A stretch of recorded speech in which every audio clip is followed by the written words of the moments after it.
fellow Toastmasters and honored guests, who here can tell me what the world's largest desert is?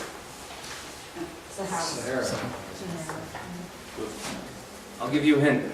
The Sahara is the world's largest non-polar desert. Mojave. Antarctica.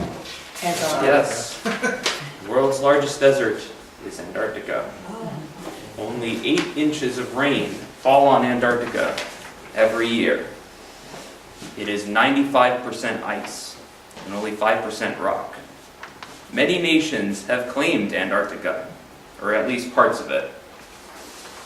But all of those claims have only been, or they've been largely ignored for the most part. The only nations who have claimed them, or who recognize other nations' claims, are nations who themselves have claims.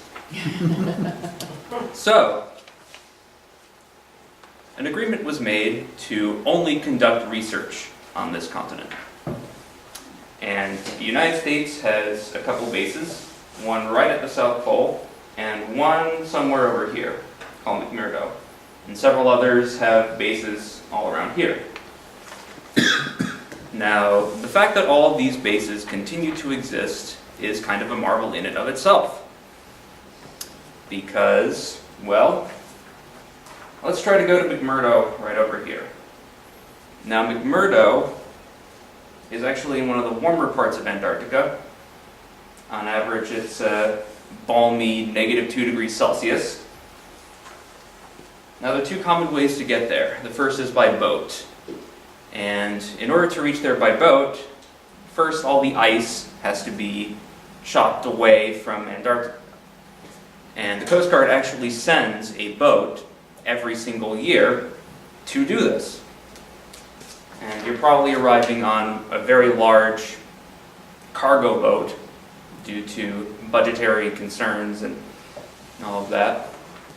And the second way is through plane. Now, every plane that goes to Antarctica has to have fuel, not only for the trip to McMurdo, but also for the trip back. Because one thing you need to know about Antarctica is that there are no guarantees. And like some runways might just have a blizzard, just blowing, just snow everywhere, so it's impossible to land. Now there are 2 snow runways at McMurdo and 1 blue ice runway. And it's generally better to land on the blue ice runway because the snow runways can melt. So, we reached McMurdo, but we don't want to stop here. We want to go all the way to the South Pole because we are scientists and we have a mission there. We can get there through plane again. However, this is expensive. The US government doesn't like to, they don't like the carbon footprint that planes generate.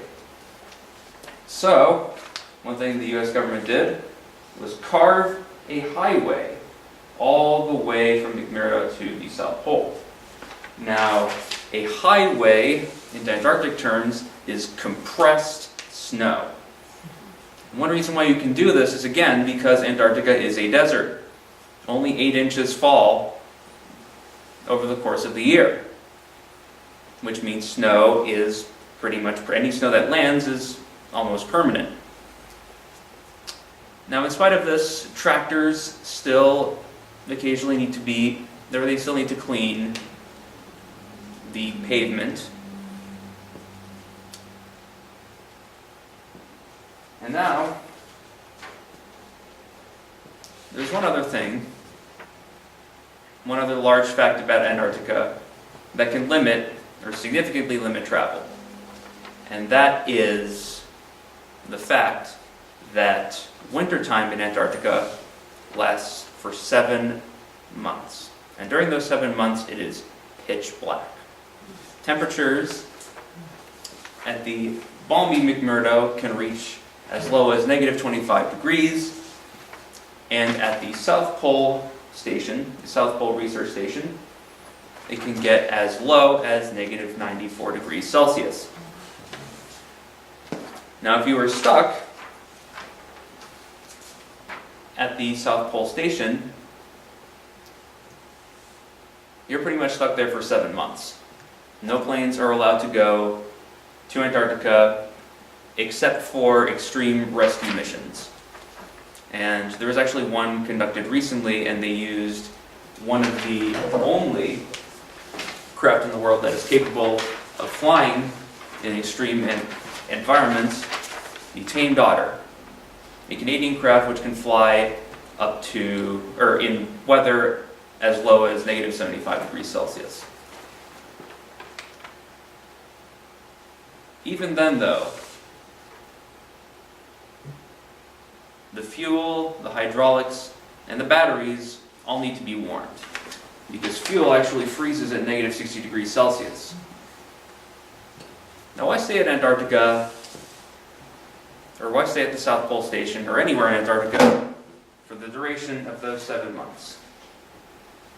Well, if we're scientists, we're probably astronomers, and we get a beautiful view of outer space from our wonderful South Pole Station.